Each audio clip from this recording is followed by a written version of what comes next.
Hey guys, welcome back to Clownfish TV. This is Kneon. I am here with Geeky Sparkles. Hello. And we're going to do another post-mortem on Doctor Who.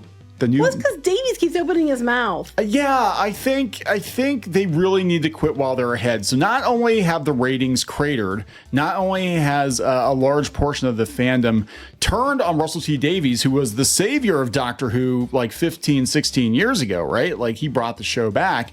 But no one tells him no. Nobody tells him no. Those words might bite you in the ass later. I'm just saying. But He might like it, but anyway. Anyway, look, the hubris of Russell T Davies is absolutely astounding.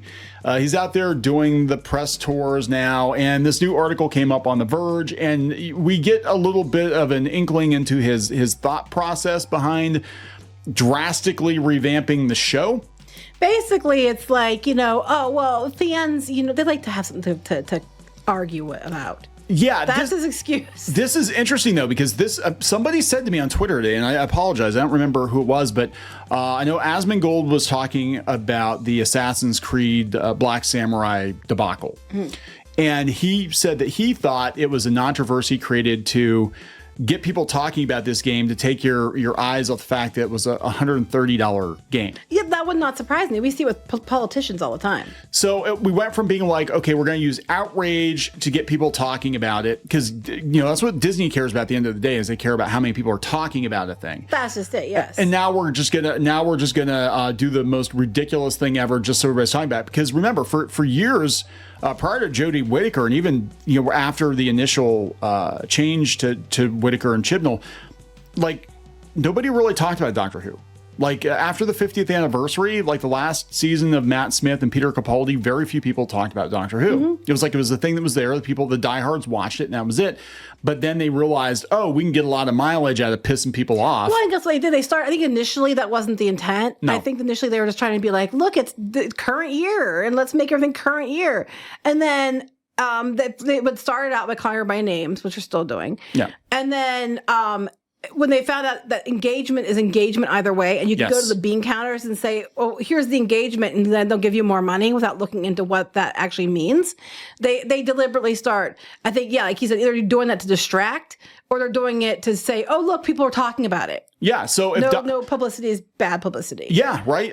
Yeah, that's exactly it. There's no such thing as bad press. And if Doctor Who is trending, if Ncuti Gatwa is trending, if Russell T Davies is trending on social media, who cares why? Yeah, but the thing is, you have to care why, because it's going to bite you in the ass. It's going to blow up in your face. Like you're like Davies and stuff are going probably to the bean counters and being like, look at all the engagement, but they're not telling them what the engagement is. And if the engagement is negative, it's going to bite. People are just going to get apathetic to it, and they're going to turn off, and you're going to have nothing. Yeah, I think we're seeing this with a lot of showrunners where their shows are on thin ice, where they're not sure if they're going to get another season or not. I know in the case of Doctor Who, Disney, they agreed to bankroll 2 seasons, but he might be trying to preemptively angle for a 3rd season, even though the numbers are not good. Be like, well, it doesn't matter what the actual viewership is. Look at all the social media fist bumps we're getting. Look at all these great articles we're getting. Everybody's talking about, you can't cancel this show because you hate gay black men. Well, that's just what they're trying to do to the audience. You have to watch it, because otherwise you're a bigot, and that's not working. So now we're going to go here. So yeah, he's on his interview with The Verge, and he makes some comments. I'm just like, dude. He's got to stop. He might actually, but the thing is though, he might actually know what he's doing, because remember, I think he was the one who wrote the episode about, doesn't she look tired? To, like he knows the power of his words. So he probably knows what the hell he's doing. But the thing is, once upon a time that would work, where you could say, don't they look like a bigot? And people would be like, no, not me. And they would change course. 5 years ago? Yeah. Yes. It doesn't work that way anymore. No. So doesn't she look tired? No, bitch, she doesn't. Shut the fuck up. Stop telling her. She doesn't look tired. Stop tired shaming her. Stop fatigue shaming her. Maybe she just needs a vacation. Maybe she needs to take a vacation from your bullshit. 5 days off for her menstrual cycle, because that's why she looks tired or something. Such a dude thing to say. Anyway. No, that was the thing they did. CG Project Red. I did a video about yesterday on the gaming channel. I know, I heard. They got an award for it, though. Wasn't it that they just did it? They got a diversity award for it. To be fair, sometimes they can be very intense, and it could be a very big problem. And women are probably calling off work for physical reasons related to it. I'm sure. I have been in situations like that where I'm like, the gates are open, and I don't think it's a good idea to go to work today because I might not be leaving the bathroom very much. The flood's coming. And, or I'm in so much pain, I'm doubling over today, and I can't get out of bed. So, it does happen. But anyway, before we get into it any further, please subscribe for more pop culture news, views, and rants. Guys, get woohoo if you do. Woohoo! Yeah, I think a lot of the people working on this show are PMSing right now. It just seems like there's a lot of, and again, I think this is all marketed, designed. This is all designed to make you interested to watch the show. I don't know. I don't think so. I think they're just that stupid. Ass mad. I think they're just that stupid. I think he's just that up his own ass. I really truly believe. I want to say maybe he's being, Mr. Clever, but I don't think he's being Mr. Clever so much as I think he's trying to distract, and I think he really thinks that he is such a big deal. Yeah. This is when he makes comments. Like, I'm going to read some of the stuff he says, and it's like, wow, this guy's up his own ass so far. There's no room for anybody else. So, they're doing an interview with him on The Verge, and they were talking about it ahead of the season premiere. So this was before it came out. But like the question he asked was, reactions to new lore establishing the Doctor as both an orphan and an abandoned child, which people hate, were a bit polarizing. Yes. A bit, just a bit. Because we worked some core aspects of the series in a really unexpected way. It completely retconned the whole fucking thing. Didn't rework some aspects. And that's how we celebrate the 60th anniversary of Doctor Who, is we retcon the Doctor's origin, and then we bring David Tennant back and shame him. Just cover it in shit. What about stepping into the new era of Doctor Who and taking really big swings? Did it feel risky for you? It never feels risky for me. I'm the man who created Queer as Folk. So what? I live off of risk. Like, you didn't invent gay show. Sorry. I live off of risk. Yeah. I love it. I think it could be unfair to fans sometimes when we say the viewers are polarized, because there's nothing fans love more than a good debate. Just go and talk to a bunch of football fans. They're all arguing all the time, and it's just what fandom is. If things are polarizing, I think we're in a healthy position. But I also think we sometimes overstate the importance of discourse on Twitter. Well, that actually is true. I agree, but you have him and Ncuti Gatwa and other people making comments that basically, like, if you don't like it, you're a flipping bigot. Well, that's what this feels like. This feels like a throwback to like 6 years ago. This is a debate. You guys are just being assholes. They want to get trending. They want to get the stands on their side. This is how they try to get all these cartoon shows renewed. And, we want our She-Ra movie, so let's, make a bunch of noise to get. Yeah, but there's a difference between saying this is what we want because we like it, and then going out there attacking people who disagree with you constantly. They preemptively attacked fans if I even dropped it. And then they're like, where all the fans go? It must be you're all bigots. Go touch grass. They didn't come because they were touching grass. Exactly. And they even said the weather was a reason people didn't watch Doctor Who. That's bullshit. The ratings are the worst they've been in a long, long time. This I take issue with because I know for a fact this is not true. He said that said, I'm a fan. Yeah, I love this one. And I'm not dismissing fan opinions at all. But no, you haven't done that at all. But I think that as long as I personally can find a good emotional path through a story, it's in a good place. Now, somebody we know, and they sent me a screenshot, and I didn't know if it was him or not, but he said, I actually went to bat for you guys because he was like, oh yeah, these ridiculous YouTubers like that. This clown. Is way before this even came out. This was back during the Jodie Whittaker time. And I actually repeatedly said that I would love for Russell T Davies to come back. But he made some comment about us or whatever. And obviously he didn't actually watch us. He didn't know what was going on. And somebody kind of got on him in the DMs. It was I think it was on Instagram, and said, you do realize that like Clownfish never said that. They actually stated very clearly why they think, and they're actually very reasonable about it. And he made some basically like, well, fuck Clownfish. I don't give a shit what they think. I'm going to do what I'm going to do. I'm like, oh, okay. So yeah. But I'm not dismissing fans' opinions. I'm not dismissing fans at all. Remember, you're all bigots if you don't like the show, and you're all racist and anti-gay people. No, we watched your original run. Not just us, everybody. That's what they've been telling people. Okay, whatever. And then he's talking about like timeless child. It's like, it doesn't mean much to me, but if you say the Doctor's an orphan, and then I can suddenly relate to him. You didn't relate to him all the times you wrote stuff before? Yeah. Now you changed his origin story. Now he's relatable. He was relatable for decades, which is why the show was on for decades. Yeah, it's amazing. They can take these franchises that have lasted for decades and they can burn them down in like a year or two. I know. I know. Time and time again. No, they're going to ask him about Marvel because they said that they're trying to do like this Marvel-esque thing where they're upping the production values and the scale. And they said, but Marvel fatigue is at an all-time high. Is guarding against a larger sense of Marvel-ification something that you've given any consideration to? I know what you mean, but I have no Marvel fatigue myself. You'll notice often he's talking about, well, I don't think, and me, and I find an emotional way through it. I don't think there's Marvel fatigue.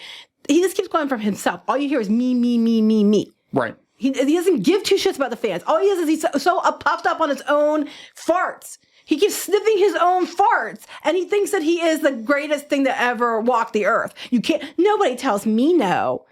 Bitch, you know you've been told no and stuck in a corner for about a year. This is getting old. I think this did not go the way they thought it was going to go, and they're going to try to do some damage control, and they're basically going to try to wheel and deal with Disney to get more Doctor Who. And they might be successful. There are times where I'm like, there's no way in hell any sane thinking executive would throw more money at something that's an obvious disaster. See Rings of Power season 2. Yeah, I know. But it happens. It's not a vast budget. We're not on a Marvel or Star Wars scale. Yeah, no shit. Which I'm glad about because I think Doctor Who thrives on ingenuity. It did for years. But ingenuity and good story. You're lacking both, okay? And the thing is, you have no excuse because we know you can do it. We've seen you do it. But the problem is, you guys equate ingenuity with agenda. Yeah. And that's what we keep seeing. It's like, and the thing, and like, well, it's always been progressive. Yes, it has. 100% agree with you. Always has been. The difference was you used ingenuity and you had good characterization and good stories that kept people interested. Now you're too busy just slapping people, front and back. Well, you're a bigot. You're racist. You don't get this. It's because you're a terrible person. Mm-hmm. Instead of being like, it's a good story and good characterization first. You led before they even dropped with how racist piece of shit everybody was. Yeah. I mean, that's just the truth, And like we haven't spent on 1,000 spaceships. We spent it on talking babies because we're so funny and a flamethrower. Just they just go on about how they put an emphasis on children because they have the babies and all that. And the foundling is a fascinating thing in the modern world. I mean, I think if it wasn't for the attitude, I'll tell you the truth. If it wasn't for the attitude of the people involved with the show, I might actually give it a chance. Because I saw some clips of the one episode, and when Ncuti Gatwa was playing the Doctor, again, no pun intended, but playing the Doctor straight, playing the Doctor like the Doctor, not goofy musical numbers and shit like that. I'm like, okay, he might actually be good, or he might come into it because you can't even separate it because he's out there making such shitty comments, telling you you're a bad person before you even saw it. Exactly, and this is the problem with this whole social media thing right now. Is sometimes people are shitty, sometimes people get misquoted, and sometimes they say stuff or whatever, they're punch drunk, whatever. But because of it, now if I would watch that show, all I'm going to think about is like, oh yeah, these people really don't like us very much. They think if we have any criticism of this show, they think we're bigots and homophobes, even though we supported the other shows he worked on.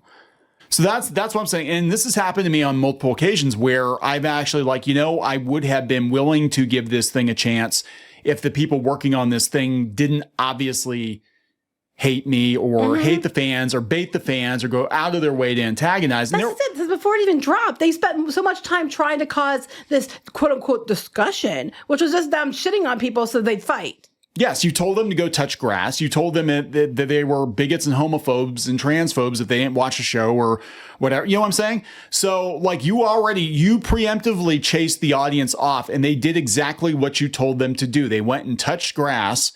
And now you're going to complain about it. Yeah, because it didn't work for you. You're trying to get them to discuss. And there's a difference between people, arguing and discussing. And then there's a difference between that and pushing them completely out of the way. Like they don't give enough shit to talk about it. Like you are not even worth their effort. Let's talk about the maestro Doctor Who's mythos. You weave it in such an organic way that they are somewhat kind of a new presence for the series to a certain extent. And they're talking about how those characters are different. He said, I want to increase the danger for the Doctor, which I don't disagree with. No. And to shoot for a bigger, wider sense of imagination. But when you have characters who can change the structure of reality, that's the time that you can really start playing with pictures. Okay, here's the thing. Where I love the idea. But you already did this already with Neil Patrick Harris. So it's like every episode is going to be a new character that can change the structure of reality. It's like It gets old. Like, it's fun. I do think the Doctor needs to have more sense of danger. I like it better when there's a better sense of danger. Well, there isn't one because the Doctor apparently can't die. That's true. That's a valid point. Doesn't matter what you do. Very good point. Before, I mean, this is the thing. There are no stakes because before the Doctor had a finite amount of lives and he actually had to think long and hard. Is it worth the regeneration? Because I might, this is it, you know, and that was a huge point. Like, this is my last life. I'm down to my last life. This is it. I'm going to hang on. And Matt Smith's Doctor, you know, he hung on to it as long as he could.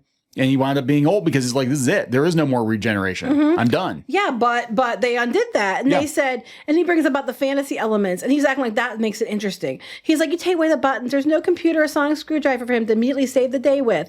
All the rules are off, which means the Doctor has to think harder and fight harder than ever before. Except there's no stakes because it doesn't matter. No, now you've got multiple doctors. You have a spare doctor. This doctor dies, you just go back, get David Tennant and shoot him again. Maybe you get 2 or 3 or 4 or 5 more doctors. Yeah, exactly. Want another TARDIS, you just hit it with a whack-a-mole mallet and you get another one. So it's not about being more creative. It's about just like, you know, we just set it up that we could just do whatever the hell we want. And if it doesn't work, we could just, you know, move on to another one. It sounds like you put safety. You aren't on a tightrope walking a thing where there's more stakes. You put a bunch of like safety nets underneath it so that there is no stakes. There are no stakes. There are no stakes anymore to Doctor Who because you know in the end they'll just regenerate the Doctor and every villain can change the structure of reality. Yawn. I mean, it's great the first time, but now you're doing it again. How many more times are you going to do it? It kind of gets to a point where, I mean, even in comic books and even in the MCU where you get these big cosmic threats and it's not really a threat anymore because it's so big that it doesn't feel like there are any stakes for you personally. It's like, well, this villain can like just destroy an entire galaxy. It doesn't hit home as much as like, this villain could like kill grandma. But I mean, even then it's like, okay, it's cool once, but you can't keep doing with every villain you bring in because then it just loses any edge it had anyway. Yeah. So anyway, he's just going to keep talking this stuff, but he's doing it for you fans. He's doing it so you can debate. Because that's what you really want. He wants you angry. He wants you fighting. Yeah, because then at least you're talking about it and he can say, oh, look, engagement. So anyway, are we going to wrap this up? We're going to wrap it up. Please subscribe. We'll talk later. Bye.